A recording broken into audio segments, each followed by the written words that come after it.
Eu não sei se vocês sabem, mas eu escrevo diariamente para um grupo na verdade, são 6 grupos de WhatsApp e um de Telegram. E envio também para os líderes do Rio de Janeiro e para o grupo de Timóteos. Todo dia. Comecei em 2021, né? E achei que ia parar dia 31 de dezembro de 2021, mas eu percebi que Deus queria que eu seguisse 2022 e terminei 22, entrei em 23 falando. Em geral, quando entra o mês de janeiro, a gente está aqui em Pôr da Folha e acaba se misturando muito. O que eu estou falando aqui, o que estou escrevendo, acaba se misturando, né? Quem está aqui e lê já sabe, o Franco está falando daquele assunto. Assim. Hoje, por exemplo, eu escrevi sobre todos, hoje são 11, né? 11 de janeiro, todos falam sobre o amor. Amor é uma palavra, se bobear, está na boca de todo mundo, né? Igual felicidade, todos querem ser felizes, todos querem ser amados, né? Porque tem muita gente, inclusive, que define felicidade assim, ser amado. Se eu for amado, eu sou feliz, né? Embora Jesus não disse isso. Jesus falou que ser feliz é outra coisa, né? Existe uma outra forma no reino de Deus, né? Na verdade, para ser feliz no reino de Deus tem um caminho totalmente diferente. O mundo, ele prega a felicidade a todo custo e tal, aquelas coisas egoístas que a gente já conversou ontem, mas o reino de Deus não é assim. O reino de Deus é totalmente diferente. E também no reino de Deus, mais importante que ser amado é amar, né? E amar com o amor de Deus, porque outro grande problema é esse, né? Eu fiz 4 perguntas ontem, 4, não foi 4 que ficaram aí, não? Foi. A Ela, inclusive, colocou lá no grupo, eu não sei se escapou alguma pergunta, mas de cara, antes de puxar vocês aqui para começar a responder, eu pensei de fazer assim, rapidinho mesmo, uma introdução. Cadê TM? Cadê o TM? Grupo TM, grupo TM. Não peguei, eu já peguei aqui, a Ellen colocou aqui, né? A Ellen colocou aqui as perguntas. Está aqui. Por que você quer fazer discípulos? 2. O seu desejo de fazer discípulos até hoje foi motivado por amor? 3. Quais mudanças Deus já fez na sua vida em relação ao amor? E 4.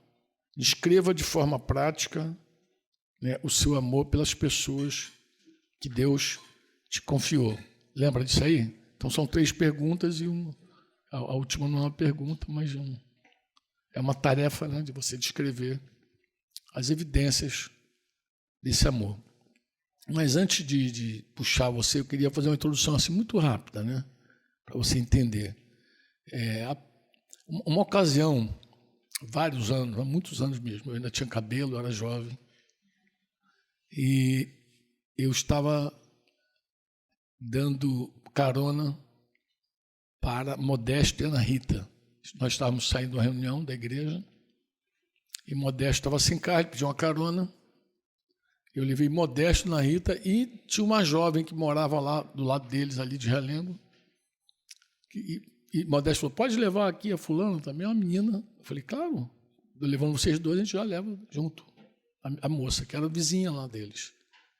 E essa moça, assim que entrou no carro, ela fez assim, ela contou um sonho para o Modesto. Poxa, Modesto tinha um sonho assim tão esquisito, tão estranho, coisa e tal. E ela contou um sonho mais ou menos assim, vamos ver se consigo ser fiel. Ela sonhou que ela, até um sonho estranho mesmo, ela sonhou que ela era uma flor plantada num jardim. Então, imagina, pensar se uma pessoa sonhar que é uma flor plantada no jardim. Ela sonhou que era uma flor plantada no jardim. E ela disse que, de repente, ela viu um rapaz entrar no jardim assim e começar a olhar o jardim. Ela ficou toda serelepe. Mas eu não acho que uma flor não tem muito como reagir, né, cara? Uma flor. A não ser em desenho animado, né, cara? Ou se for uma animação aí num filme, sei lá, os caras fazem tanto efeito especial, né? Mas ela ficou quietinha na dela. Mas ela esperava o quê? Que o rapaz fosse ali colher aquela flor, né? E ela disse que o rapaz passou, olhou e tal, olhou para cá, olhou para lá, e de repente ele foi embora. E ela falou que o sonho estranho é Modesto, que eu tive contou para Modesto. Quem conhece Modesto sabe como é que Modesto é. Né? Tem hora que ele é muito engraçado, né? E ele riu também, achou engraçado. Mas eu, na hora, assim, eu tive um discernimento. E eu perguntei a ela, se você tem orado a Deus para que Deus te traga um rapaz, peço, você está interessada num relacionamento, coisa e tal? Ela, claro, Franco, tenho orado, sim. Então, e o que você tem pedido a Deus, assim, em termos de um casamento? O que você pensa? E ela começou a descrever para mim, ali, para mim, mas para nós que estávamos ali no carro, para a Modéstia e na Rita também. É o tipo de homem que ela pedia a Deus. E foi muito engraçado, que ela falou. Então, naquele início daqueles anos, a gente já começava a falar a palavra discípulo de Jesus. A gente já começou a falar do reino de Deus. Então, já era um momento que as pessoas tinham mais luz e mais compreensão do que era ser um discípulo, do que era de verdade seguir Jesus, do que era deixar de ser um crente qualquer aí, esparramado, e ser um seguidor de Cristo realmente. E ela então descreveu assim, mas ela encheu a boca para dizer assim, não, eu quero um discípulo. Inclusive, eu acho que ela terminou a sua narrativa assim, tem que ser um discípulo, Franco. Eu falei, então essa é a questão, amado, um discípulo. Jesus também é criterioso. Quando o cara é um discípulo de Jesus de verdade, ele também não olha só a graça e a beleza, porque ele já sabe, inclusive, que a graça é enganosa e a formosura passa. Então, ele não fica só com a beleza de uma moça, ele quer algo mais. Eu creio que Deus está falando contigo nesse sonho. O que Deus está falando? Deus está falando que o que esse discípulo procura, você ainda não apresenta. Você ainda não revela. E a partir daí eu comecei, e também nós tínhamos muitos jovens chegando, e muitas meninas, muito complicadas as moças, né?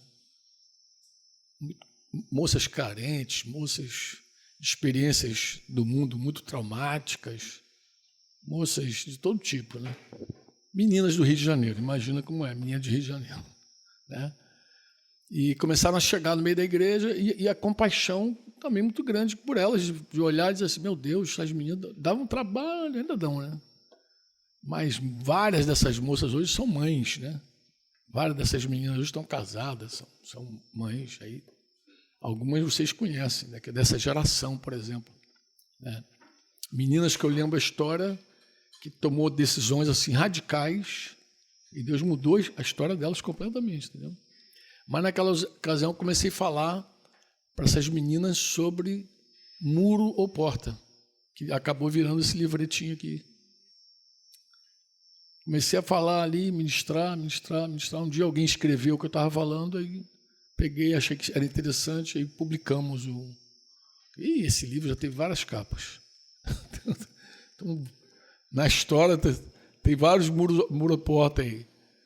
E interessante, irmãos, que em algum momento desse livro eu percebi a necessidade de falar sobre o amor verdadeiro. Por quê? Porque como é um livro dirigido a meninas, e o marido, o homem, ele tem o mandamento de amar a esposa como Cristo amou a igreja e se entregou, deu sua vida por ela.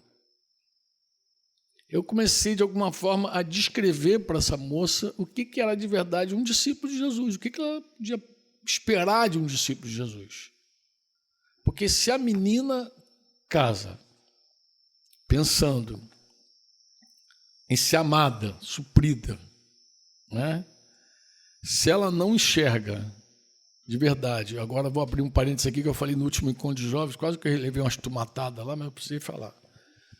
Falei, vou falar aqui, vocês vão se ofender, eu sei que as meninas, principalmente aquelas que têm mais aquele gene feminista, né? Quase dá tiro em cima de mim lá. Falei, meu Deus do céu.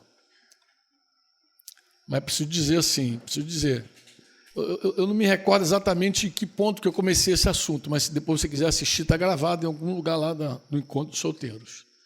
Mas eu comecei a falar sobre como a Bíblia apresenta, porque a Bíblia é assim, irmãos, a Antiga Aliança, ou o Velho Testamento, chame como você quiser, né, que começa lá com o livro de Gênesis, né, tem os 2 primeiros capítulos de Gênesis, que traça exatamente o plano divino e maravilhoso do nosso Pai.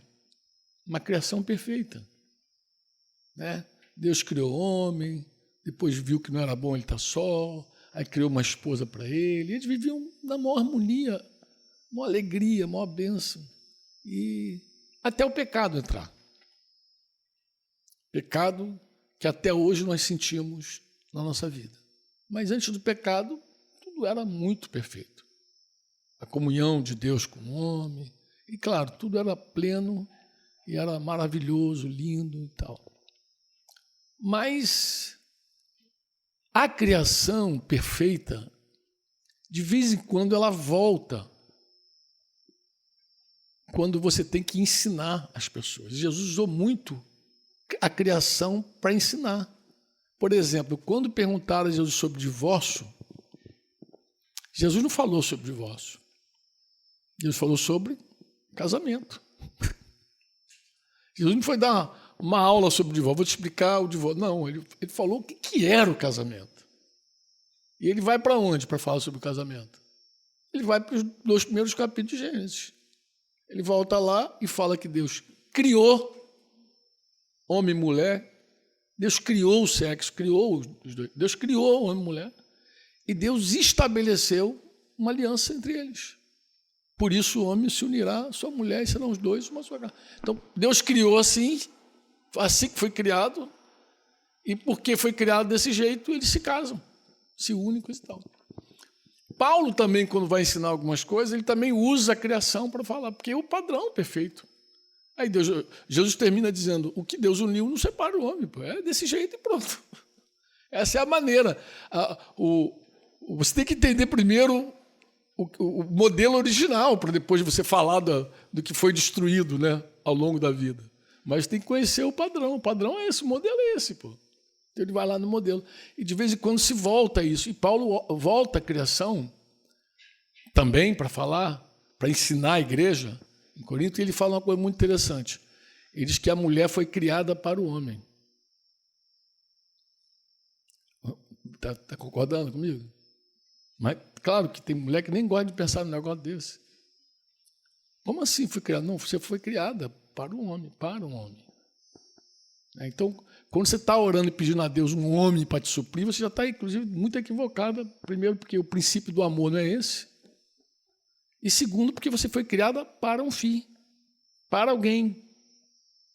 Deus te desenhou para abençoar alguém. Você vai voltar para essa pessoa. É como se você tivesse tirado dessa pessoa, você tem que voltar para ela. E aí, a mulher se torna um presente de Deus para o homem. É um presente de Deus para o homem. Claramente, a mulher é um presente de Deus. Quando Adão disse para Deus, foi a mulher que tu me deste, Deus não refutou isso, não discordou dele. Deus falou, é verdade. Pô. Ele pediu alguma coisa para Deus? Pediu, fez alguma oração, Senhor, eu quero uma mulher, nem sabia o que era aquilo. Nada, ele não tinha nada na cabeça, nada. A única coisa que ele percebia, quando ele via os animais lá e dava nome, que cada animal macho tinha uma fêmea. Ele achava aquilo legal, obviamente, ele dizia, poxa, é bom pra caramba. E deve ter caçado lá no meio daqueles animais lá alguma coisa que fosse parecido com ele, mas não tinha nada. Mas quando ele viu a mulher, ele deve estar falando, é isso mesmo. Foi desse jeito que deu, mas foi um presente. Agora, deixa eu te fazer uma pergunta, você, menina. Você consegue se ver como um presente? Dado por Deus. Olha o que o provérbio diz, que teu pai, ele pode tirar herança. Teu pai pode te dar casa, teu pai pode te dar bens, mas a esposa prudente vem do Senhor. Porque mulher tem muita, mas a esposa prudente é um presente de Deus para o nome de Deus. Vem do Senhor, não vem de qualquer coisa, não é loteria, casamento, vem do Senhor. E aí o camarada tem que ser esperto mesmo, tem que contar com Deus nessa hora aí, pô. Senão ele vai dar tiro para tudo que é lado, vai botar 50 varas na lagoa para ver se pega um peixe. Que pegar, tá bom, puxa. Tem uns caras assim, né, Fabiano? Joga um monte de vara na lagoa para ver se uma pega lá. Mas é um presente de Deus. A esposa prudente é um presente, é um regalo de Deus. Um regalo de Deus. Então, não pode ser algo comum, é algo muito sério. Então, mas é difícil para a mulher se ver como um presente. Ei, como assim? Mas imagina o gen feminista na veia, fervilhando, né? Mas é um presente. Agora, claro, ao homem cabe a responsabilidade de compreender esse presente, de aceitar esse presente e de cuidar desse presente. Cuidar bem de alguém que Deus te deu. Deus deu para você. Como tratar esse bem que Deus te confiou? A pergunta primeira lá, a primeira ou a segunda pergunta que ficou. Imagina essa pergunta no encontro de casais. Jesus tem misericórdia. Vou querer meu fígado. Oi? Não, tem uma pergunta aqui que é bem específica que, por exemplo, todo marido podia fazer, né? O seu desejo de fazer... Não. Descreva de forma prática o seu amor pelas pessoas que Deus te confiou. Poderia ser assim, descreva de forma prática o seu amor pela esposa que Deus te confiou. Te regalou, te presenteou. Descreva de forma prática. Imagina um negócio desse. Como é que é isso? Né? Como é que alguém descreve como ele ama aquela mulher, como ele tem cuidado dela. E o marido tem esse mandamento. Então eu achei muito importante, naquela ocasião, escrever para as meninas, inclusive baseado numa experiência que eu mesmo vivi, uma experiência que eu vivi novo na fé ainda, a minha compreensão de amor, porque eu também vim do mundo com compreensão de amor equivocada. Porque todo mundo no mundo fala de amor, mas se você falar amor no meio da tua turma da faculdade lá, cada um tem um pensamento. Um vai pensar, amor é sexo, vamos fazer amor, meu bem, é sexo. Outro pensa que amor é aquela coisa fraternal, apenas aquele cuidado que o pai tem com o filho. Tem gente que tem uma ideia de amor, né? Mas o que de verdade a Bíblia descreve como amor? Por quê? Porque se você casa com alguém que não sabe o que é o amor, eu te pergunto, como é que essa pessoa vai te amar?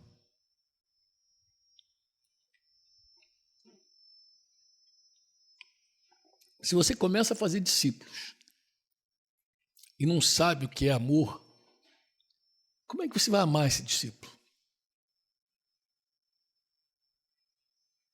Se você gera filhos, mas mãe ama filho, pai ama filho. Cara, o que eu vejo de pai e mãe fazendo mal ao filho, inclusive com relação ao amor verdadeiro. Ao amor verdadeiro. Olha o que a Escritura diz: o pai que ama seu filho, cedo o corrige. Cedo. Quantos pais nunca corrigem nunca seus filhos? Que amor é esse? Que amor é esse? Que não tem amor. Não é amor. Porque o pai consola, o pai anima, mas o pai também corrige. Isso é o amor. O amor corrige. O amor não é omisso. Nem a mulher submissa é omissa. Quando a mulher é omissa, essa submissão não tem nenhum valor. Porque a mulher submissa não pode ser omissa, não deve ser omissa. Poder pode tudo. Não deve ser omissa. Ela deve falar em amor, com todo respeito, mas tem que falar. E se o marido não ouve, ela tem que pedir ajuda. Ela tem que sair daquelas férias, não, eu preciso pedir ajuda para nós. Das 3 disciplinas públicas que eu recebi, 2 eu fui denúncia de Denise. A primeira oficial, a segunda extraoficial, e foi a terceira, não me lembro. A terceira, coitadinha, ela só falou comigo. Me advertiu, mas eu não ouvi. Mas aí depois já era tarde. Das 3 disciplinas públicas que eu recebi na minha vida. Mas ela trabalhou as 3 vezes. Falou e falou. Uma ela falou comigo e falou com os outros, a outra ela falou com os outros também. Eu acho que a terceira ela só falou comigo, não deu tempo. Foi tão rápido que quando ela viu, eu estava sendo disciplinado. Mas a submissão não é, de forma alguma, omissão. o amor fala, o amor interage, o amor cumpre o seu papel. Amém? O amor, ele não é um sentimento. Desculpa também os românticos aí. O amor descrito nas Escrituras não pode ser, não dá para ser um sentimento. O amor que Deus... Eu estou falando o padrão alto de amor, o padrão bíblico de amor. Claro, tem sentimento humano, né? Que as pessoas têm. Inclusive, o sentimento humano, ele é muito instável. Aquelas pessoas que dizem que estão apaixonadas, que amam muito, daqui a pouco estão com ódio. Porque é muito instável. O sentimento humano é instável, circunstancial. Né? Se trata bem, você quer bem. Se trata mal, você também devolve com bufetada. Ele é circunstancial. Ele também, em algum momento, está hoje parado no lugar, daqui a pouco estacionado, mas daqui a pouco ele sai e olha para outra pessoa. Ele é infiel, esse amor não é, esse sentimento não é 100% garantido. A prova disso é que muita gente casa apaixonado e divorcia porque acha que não tem mais nada a ver. Né? Não tem mais nenhum sentimento. Então, não é um sentimento humano. A Bíblia não fala de um sentimento humano. Marido, ame sua esposa. Se fosse só isso, qualquer um podia pegar a sua ideia de amor e encaixar aí, né? Sua concepção de amor e encaixar. Eu até estava falando com os irmãos aqui, alguém pode me ajudar. Isso aí é uma conversa menor. Eu estava conversando para os irmãos que existe acho que até a ideia de um italiano aí. Eu assisti numa aula de literatura uma vez, ouvi sobre esse assunto, fiquei escandalizado no primeiro momento, mas eu falei, isso é mundo, não tem jeito. Que uma das propostas desse cara, que a literatura estava aceitando, principalmente não a gramática, mas a linguística estava adotando muito bem, era o seguinte, que o princípio da interpretação não era mais o que o autor estava dizendo, mas era o que o leitor estava entendendo. Então, eles estavam dizendo que a coisa mais importante do que o que você fala é o que a pessoa entende. Quem se lembra desse método, dessa ideia? Eu sei até que tem um nome para isso aí, mas me deu um branco, eu me esqueci. Mas havia uma ideia, um pensamento, uma mudança proposta, dizendo o seguinte, que interpretar não é simplesmente o que o autor... Eu tenho que interpretar o que o autor está dizendo. Não, a minha interpretação é que manda. Né? Eu até acho que aquele teísmo aberto tem alguma coisa a ver com isso, aquela teologia que eles dizem que é teologia relacional. Eu acho que tem a ver com isso, que é o quê? A coisa mais importante é como você entende. Não interessa o que o cara quis escrever, é como você entende. Aí, meu querido. Oi? Tá bom. Então, vou terminar aqui, que já deu os 20 minutinhos, mas eu queria dizer isso para você. Se terminasse a frase assim, marido, ame sua esposa, se acabasse aí, você poderia pegar o teu conceito de amor e encaixar aí e acabou. Mas Paulo não disse isso, nem Jesus disse isso, ninguém disse isso. Quando Jesus falou assim, você ame uns aos outros, ele diz, como eu amei. Quando Paulo fala pelo menos em 2 momentos especiais. Efésios 5, ele começa dizendo, sejam imitadores de Deus Pai, como filhos amados e andem em amor. Está logo no versículo 1 do capítulo 5. Sejam imitadores de Deus e andem em amor. Mas ele diz, como Cristo amou vocês. E se entregou por vocês. Deu a vida por vocês em oferta de aroma suave. Então ele começa assim, dizendo assim, seja imitador de Deus, como filho de Deus, como filho amado, e ande em amor, mas como Cristo amou. Então não é qualquer modelo de amor, não é qualquer coisa, é como Cristo. Marido, você deve amar a sua esposa como Cristo amou a igreja, e ele completa, e se entregou por ela, deu a vida por ela. Quando João escreve lá, primeira João, não João, o Evangelho, mas a primeira carta de João, capítulo 3, versículo justo 16, vai dizer assim, nisto conhecemos o amor, que Cristo deu sua vida por nós. É nisso que a gente conhece o amor. E nós devemos dar nossas vidas pelos irmãos. Então, o amor que Deus exige é um sacrifício, é uma consagração, é uma entrega a Deus da sua própria vida para que o outro seja mudado, transformado, abençoado, amado. Uma pessoa consagrada a Deus, ela vai viver para Deus a fim de que o outro seja abençoado, alcançado, edificado. Todo não que a gente dá para a nossa vida para abençoar outro, claro, Paulo diz aos Romanos 15 anos assim, ele vai dizer o seguinte, que a gente deve edificar, agradar o outro no que é bom. Claro, olha que coisa interessante o amor. Você agrada o outro no que é bom para ele. Claro, se for ruim, tu não agrada. Aí tu vai dizer não. O amor também diz não. Se é bom para você, eu abro mão de mim e faço. Se não é bom para você, eu não faço. Isso vale para a esposa, para os filhos, isso vale para todo mundo. Para os discípulos, vale para todo mundo. Se é bom, vai te fazer bem? Vai. Eu abro mão de mim por você. Se isso vai te fazer bem. Se isso não vai te fazer bem, se isso vai fortalecer teu egoísmo, por exemplo, se isso vai te levar para o abismo, eu não vou fazer. Isso, eu vou desagradar você agora. Mas o amor tem essa carga maravilhosa. O amor é um sacrifício a Deus. É uma vida consagrada por outra pessoa. É uma entrega. Eu acho que eu descrevo isso em capítulo.